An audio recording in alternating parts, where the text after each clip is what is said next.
Sometimes we get so blinded by stress, Yeah. it just becomes normal. We're all chasing the same thing, freedom. The freedom and the ability to do what we want to, when we want to, and how we want to. Yeah, look, because there's certain things that you're not aware of yet, so you have to be careful. That is, So your money can run faster. if somebody scams me, then they've ended.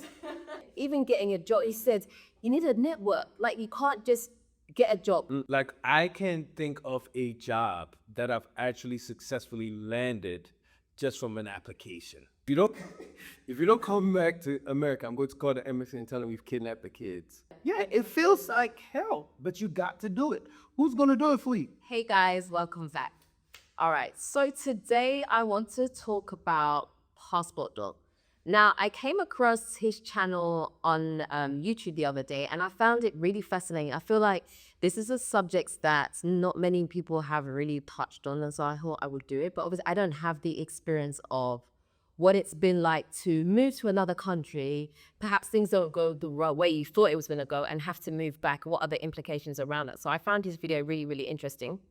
So Passport Dog actually moved from the States to Colombia, and he'd been there for 5 years, I believe. Oh, wow.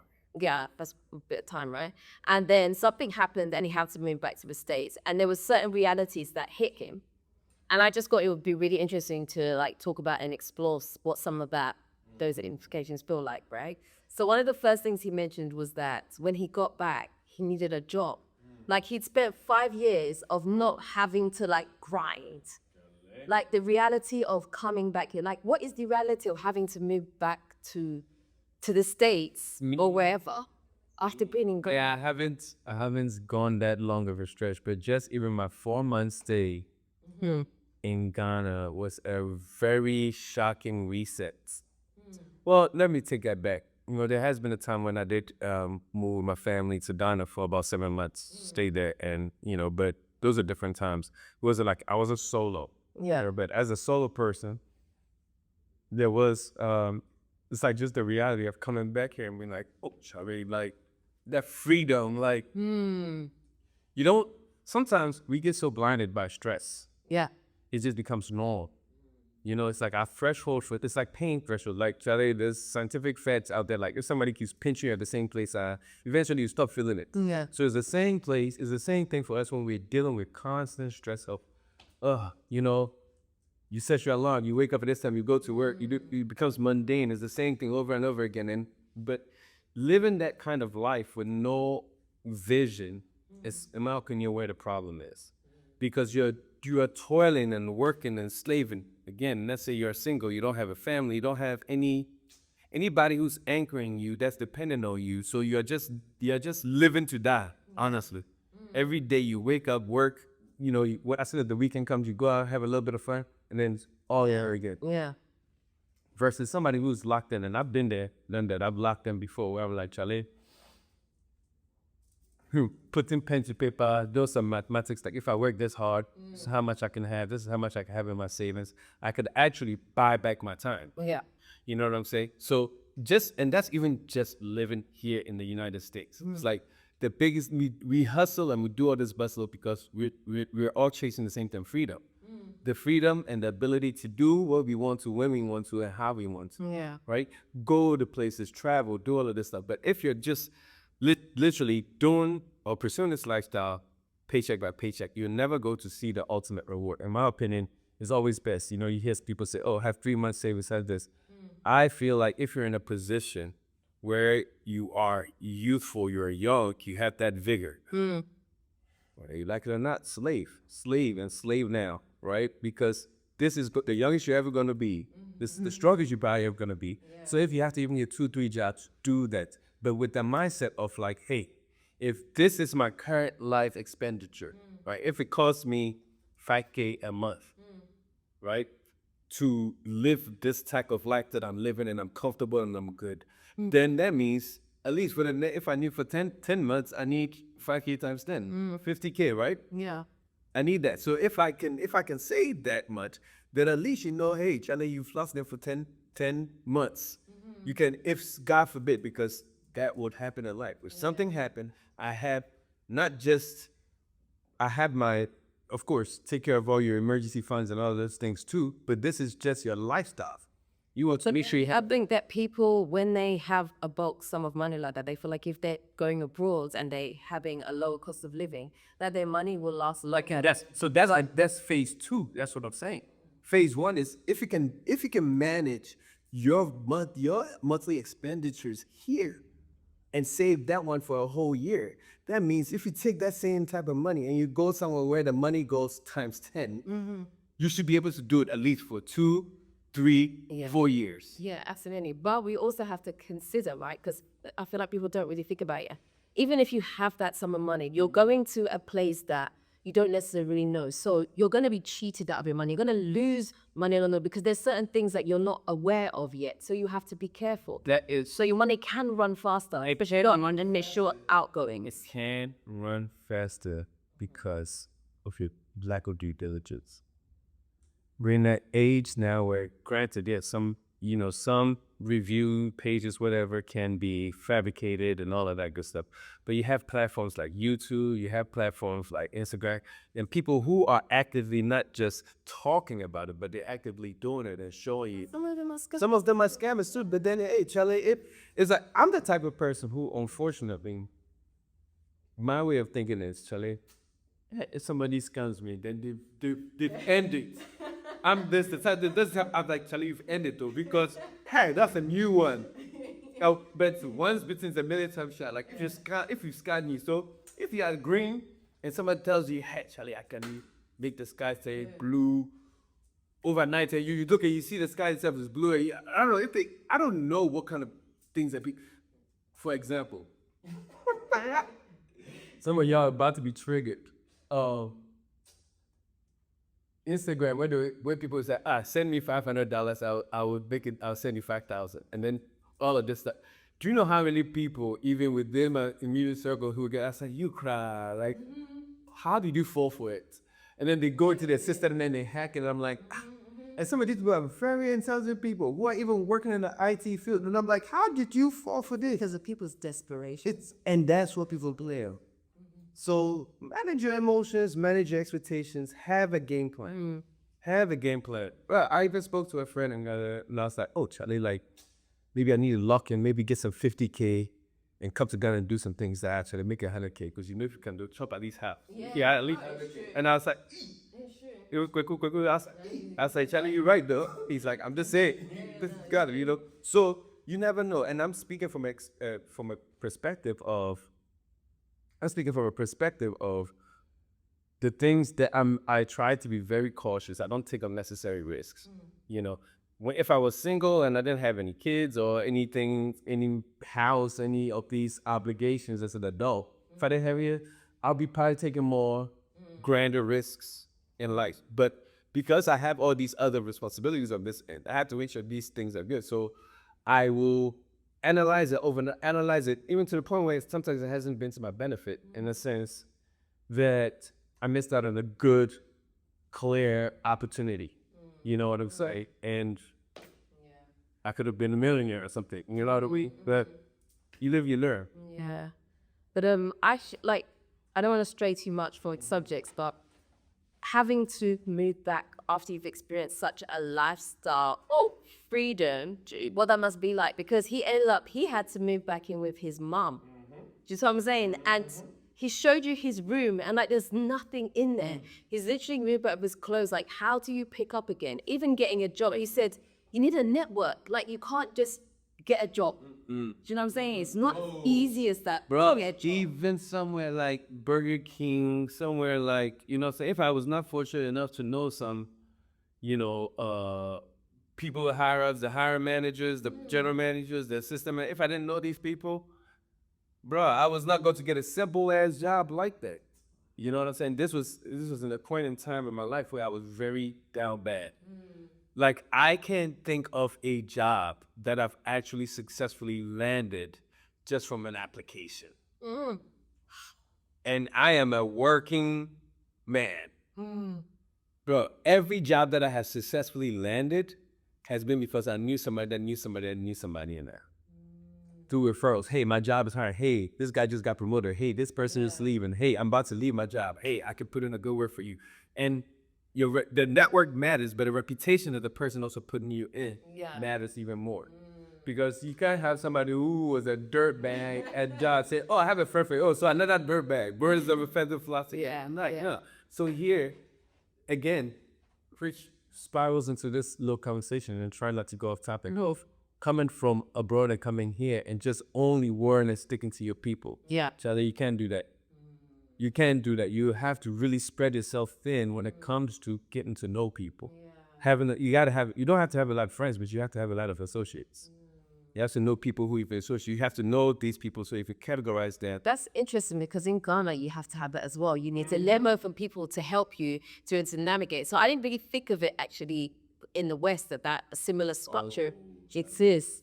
You know, It's even worse. It's even worse. like I couldn't comprehend if tomorrow I had to go pick up and move back to the UK. Honestly, I wouldn't know where to start. Like the overwhelm and like you said, having to get back into a system where you were able to do it before because you know It was necessity. it was out of necessity, but now you've tasted something different, a different lifestyle. That's the part. So When you please, taste that true how piece do of they go back? well, it's as a man. As a man, I can't speak for women, but as a man, I feel like because you've tasted that freedom, you should have more motivation, more of them. Like, okay, You feel really sad, but oh yeah, and that's what I'm saying.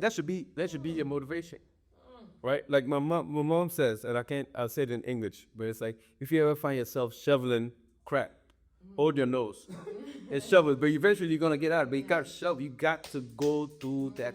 But it's like it's easier, or you should be more motivated now because you've actually gotten a taste. yeah. You know what I'm saying? You should have a higher sense of motivation and purpose now because you actually know.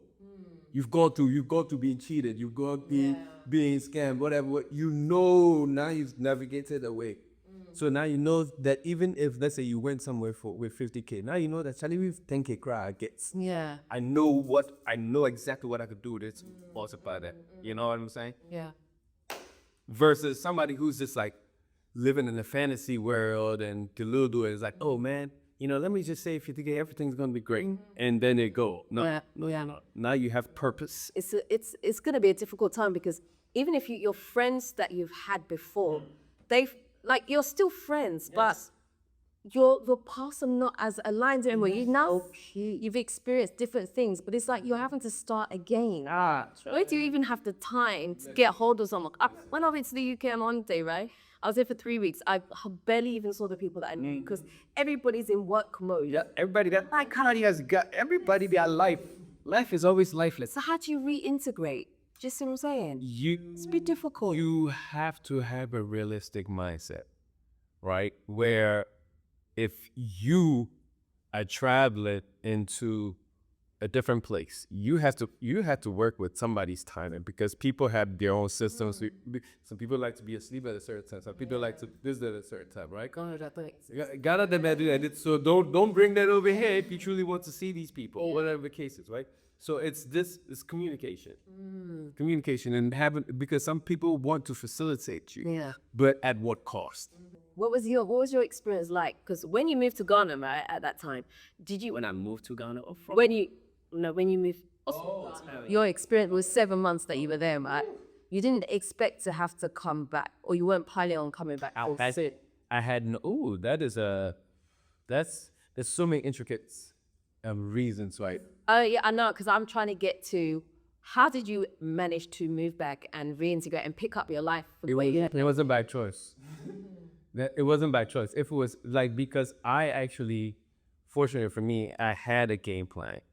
Once I realized that I was going to be here, because initially I was only supposed to go there for 3 months, have my ex-wife, stay there, and then me come here, and the same classic thing. I work, send money, but she got there. She's like, this ain't for me.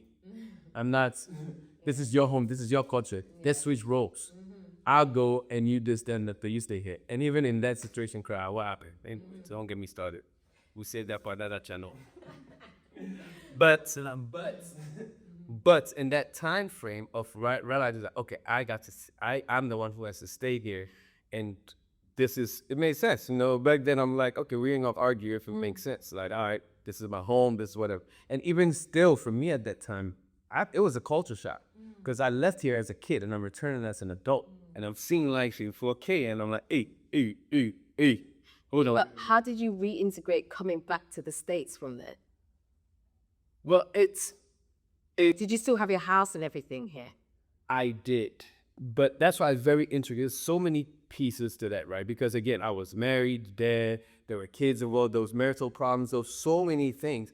So that even to a point where I went into a state of homelessness.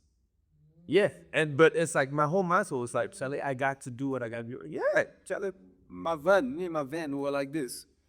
That's because of the breakdown of your marriage. Yes. So it's like, So why don't you stay in Ghana then?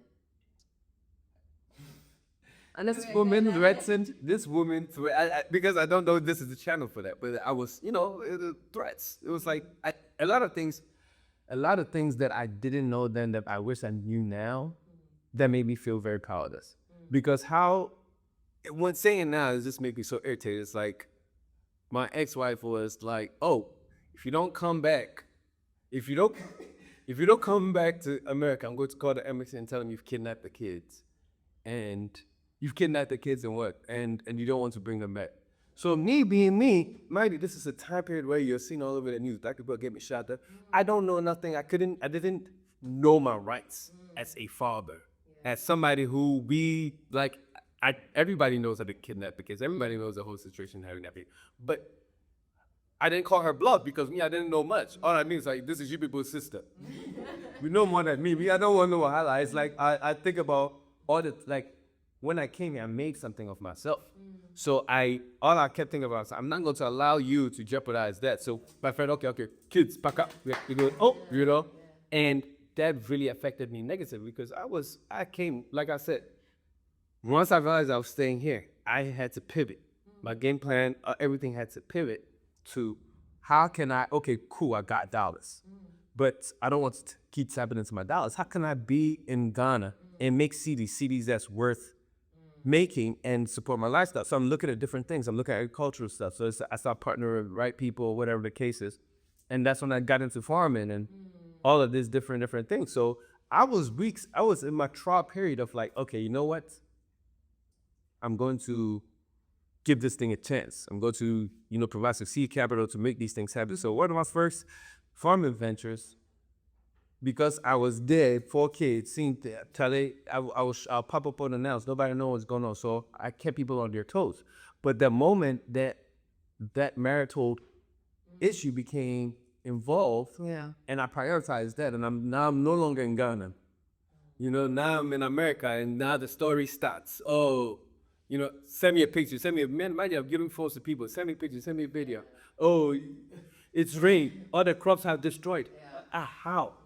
We were 3 weeks away from, we're rejected 3 weeks away from our big yield, harvesting, everything. And now everything's got the how. But then it's like you're dealing with strays from all angles and you're trying to figure out which way to protect yourself. So it's like you have to prioritize which one makes more sense. So then at what point did you give up your idea of being in Ghana and adjust? Never. Because I feel like you have to. I never gave up.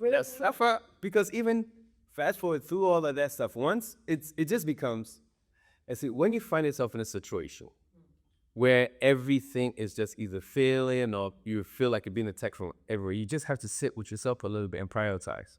And just, how do you eat an elephant? One bite at a time, right? That's what you do. So if you prioritize and you see that, like Charlie, the vision for Ghana is still there, but it's now dropped from number 1 to number 3, that's okay. Take care of 1, 2, and 3. Like I like to plan things out in a domino-like effect where if one thing falls, everything falls in line. Yeah. Right? But sometimes on the back end of that too, it's like if one thing gets messed up, everything else can also possibly mess up. So you just have to know how to properly prioritize. So it was like the end goal was always there. Like I said, my whole game plan, me particularly, is not to granted, maybe I would like to retire in Ghana, right? If the time comes and I have to go, bury me in line, right? But until then, Who don't want to, if this economic situation, climate stays the same, who don't want to be in Ghana chopping? So you wait till retirement, like we're going off topic, but you want to wait to retirement before you move back to Ghana. No, I don't. It's like yes and no. And the reason I say yes is, yes, I'll wait to retirement. But I'm not, when I say I'll wait to retirement, I'm not talking about everybody's traditional form of retirement. I'm here in America trying to find a way that I could retire early. If I could retire in my 40s, if I could retire in my 50s, if I could retire tomorrow, if I could find a way to make myself retire. Because retirement ain't just about stop working and no. Do you know how many people have retired and then like they go home and they're like, Charlie, let me go and I'll go and be a Walmart greeter. I'll go and do this. You know what I'm saying? It's just about, I think when I think about retirement, it's more about no longer being a part of this rat race and creating a race of your own. Right? Chasing your goals, your ideas, your vision. Like if you're somebody who's very motivated and you want things, you have visions that you want to see come to life, then it's, and you eventually gonna get to a point and realize it's only up to you to make this thing happen. You know, so all the things that I want to see in Ghana, right? Yes, I could pass ideas on. I could tell this person this. They're not gonna move with it with as much tenacity, as much passion as I. Your vision. Just my vision, you know. So if I want to make that thing happen, sure, I'm gonna, treat it like little drips of water, right? Every now and then, trickle. But if I lock things in here and I'm able to say, you know what, I've retired at the age of 40. Now, whether it's retirement that's coming in, whether it's whatever investments that I've made that's coming in, that's trickling, that I could go to Ghana, that things here, all my assets here can be taken care of. And while I'm in Ghana, I can still live off of whatever trickles is left. But it's still like 1 foot in, 1 foot out. Absolutely. Like, never let it. It's not a matter of like, I'm like, at best case scenario, as soon as it starts getting some cold here, it's up here, see you in Ghana, And then I chill there until it starts getting hot here. That shift though, that shift from being Ghana minded to being American minded, that's like, I feel like that's such a hard shift to make mentally. Two completely different places. They are, but you it's like when you do it enough times, because I think, I guess first time I went 2015, I was going religiously every year. Up until COVID, I was going religiously every year to Ghana, like once a year, sometimes minimum a month at a time. But like, I guess though, it's probably different if you know that you're going back, like you have a date that you're going back to Ghana. But if you put everything to your whole hopes in Ghana and you weren't planning to come back to the States, but something happened and you had to come back to the States, what does that feel like? It's like and you have to come back to the States and you're saying from a perspective where everything fails. Yeah, it feels like hell, but you got to do it. Who's gonna do it for you? And that's what I'm saying. It's like, granted, I think what's his name? Passport Dog. He's in a great position because he doesn't sound like he have kids. Doesn't sound like he has a wife or anything like that. So that is the best position you can be in, because you only have to worry about you and yourself. Unless, again, take care of your kids. Your mom or something like that. But then it sounds very much like mom has her self-esteem. She's Seeing nice them. You know what I'm saying? That's the beauty of some of this culture over here, is that like, Charlie, you don't have that. You had black tax, but not that level of tax, right?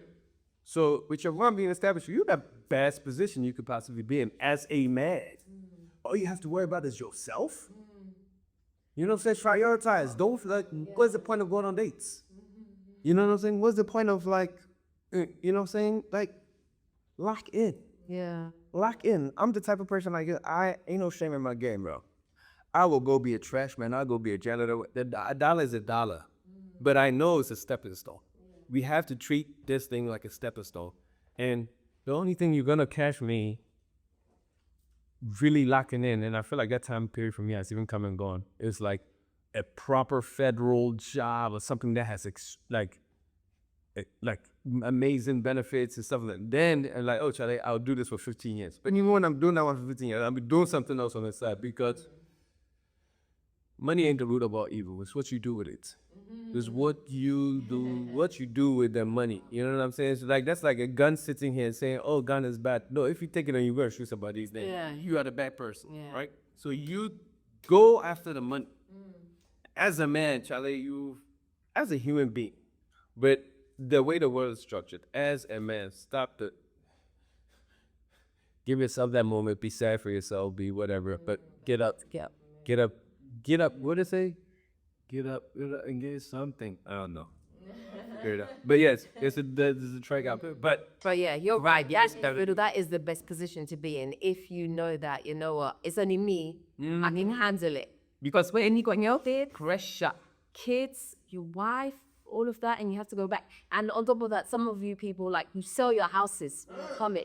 Now, where are you going back to? Like, how do you then go back? You're now having to rely on someone where, can me and my family come and save you in one, you know what I'm saying? Yeah, like that. when I came back around that time frame, because the game plan was, luckily we didn't sell the house. We had, let a friend come property manage it and all that stuff, and man, the stories, even that, because how everything happened abruptly, and we come in here, whatever scam they were running on their end, because there's no legal scam, I can see scam, So, because a lot of deals was like, oh, okay, you're going to rent out this property, but in the meantime, this and the third. He was living in there with tenants in there, but the whole time we're in Ghana, not getting the feedback there. You got tenants. So it's like, oh, y'all been staying there. So now I'm here, I'm talking with tenants who've been there for 2 months, 3 months, 4 months. And you're still sending that debt, like $500, like some bare minimum, you know what I'm saying? So the whole agreement then was that, hey, you're going to manage my property while we were in Ghana, and my mortgage at that time was like pennies. It was like 1,500, right? And so in the meantime, between time, it's like, oh, okay, I'll take one of the rooms while I rent out the other rooms, and I'll be sending you 500 a month. But he had ended up renting out the other rooms without and instead of paying, so he was still pocketing his money, giving me 500, and I was still paying the 1,200 remain on my while I was you see. Still had that. So I still had. So I come and I only realized our photo. Not only are you staying here, but you and your girlfriend staying here, and you also got other people in here. Oh, I was going to tell you this. No, I've already spoken to these people. And because you didn't expect me to come as a. So how were you able to get them out so that you could get back into your house? See, that's the beauty of I mean, Ghana, if you know police. Yeah, right that day, they're gone. I had to do what I had to do, because what are we talking about there? Yeah. You know what I'm saying? So where did you stay when you came to that? But when I came, luckily, family, I stayed with family for a little bit. I had a big enough house where I had a section that was like livable, right? But I think at that time there was so much going on. My ex-wife was living in New York, because she was going to school in New York. So she had got the place in New York. So it was just all of that. So took the kids to their grandmas, like you just had to it was just a big that's separate. It's that's the part that I want people to think about. Like, if at any point anything happens and you have to go back, what is your game? Do you know what I'm saying? You can't sever too many ties, because you're gonna find yourself in a situation. Yeah. How are you going to make that happen? How are you gonna make it as comfortable for yourself as possible to make that transition back? We have to leave a little bit of a door. Cracks open just a little bit. And that's why it's always one for them, one for that. It's like before you do something drastic and cold turkey like that, like your reasoning behind it has to be 1,000% justified. Oh yeah. To me, even an extreme case like police brutality or something like that, I'm not like leaving here, because at least this system affords me the ability to sue. Now maybe if I get a couple of mil, I'm still not going to I'm going to leave, but I'm not like cutting ties. You know what I'm saying? I'm leaving, and I'm going to use that money and reinvest it where it's going to go far. Yeah. Because especially I'm now in a space where I know what to do with money. You know what I'm saying? I'm not guessworking. I'm not, if anybody brings some shiny opportunity to me to be, oh, no, nice try. So.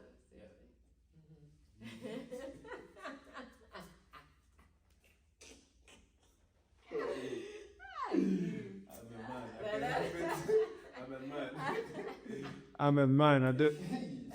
Anyways. I was Anyways. Yeah. So, I think that's where we're getting. Miss Pasty. It's here to me. 5 bloopers. Yeah, okay. And we're gonna wrap the video up there. I'm interested to hear your thoughts. What do you think? Have you had the experience where you've been in Africa and had to return home? What was your experience like? Let me know in the comment section. I'm open up to consultations again. So if you are thinking about moving to Ghana and you want to talk it through, send me an email to dela@multidela.com. Also, the business hub is also open. So if you have a business in Ghana and you'd like a little bit more exposure, make sure you head over to my website, and details will be in the description box. It's free to list your business on there, and that's it. So if you haven't already subscribed to this channel, do me a favor, hit the subscribe button and the notification dial. Don't forget to also like, comment, and share this video too.